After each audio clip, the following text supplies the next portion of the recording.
আমাদের শরিক দলে ছিল 4 দলীয় ঐক্যজোটের সময়। বিগত সময় যে দলটা বিএনপির সাথে শরিক হয়ে ফ্যাসিবাদ আন্দোলন করলো, সেই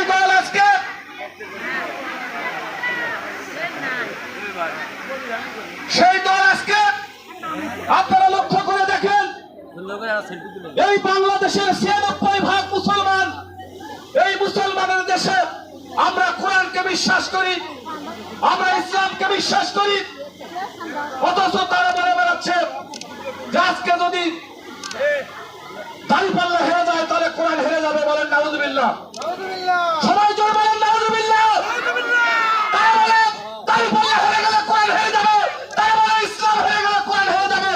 অথচ আল্লাহ তাআলা কোরআনে বলেন ইন্না নাহনু নাযালনা যিকরা ওয়া ইন্না লাহু লাহাফিজুন। আল্লাহ বলেন আমি আমার কোরআনের হেফাজতকারী, আমি আমার কোরআনের সংরক্ষণকারী, আমি আমার কোরআনকে হেফাজত করব। তাহলে তারা কিভাবে বলে যে দাঁড়িপাল্লা হেরে গেলে কোরআন হেরে যাবে? তারা কিভাবে বলে দাঁড়িপাল্লা হেরে গেলে ইসলাম হেরে যাবে?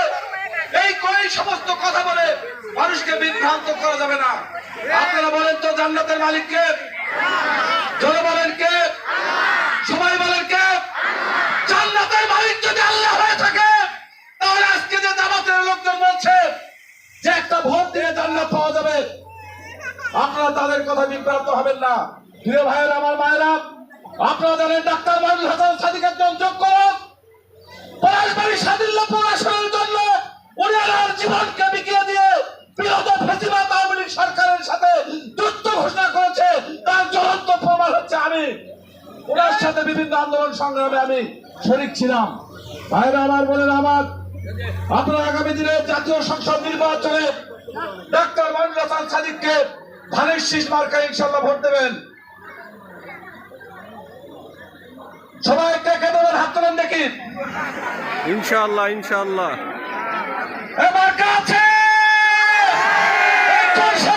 ধানের শীষ, ধানের শীষ, ধানের শীষ, ধানের শীষ, ধানের শীষ, ধানের শীষ, ধানের শীষ, সবাই বুঝি ধানের শীষ, আমরা এবার সাদিক ভাইকে ধানের শীষ, এমপি দেব। ধানের শীষ। সবাইকে ধন্যবাদ। ইনশাআল্লাহ আমরা এবার জাতীয় সংসদ নির্বাচনে ডাক্তার মঈনুল হাসান সাদিককে এমপি হিসেবে নির্বাচিত করব।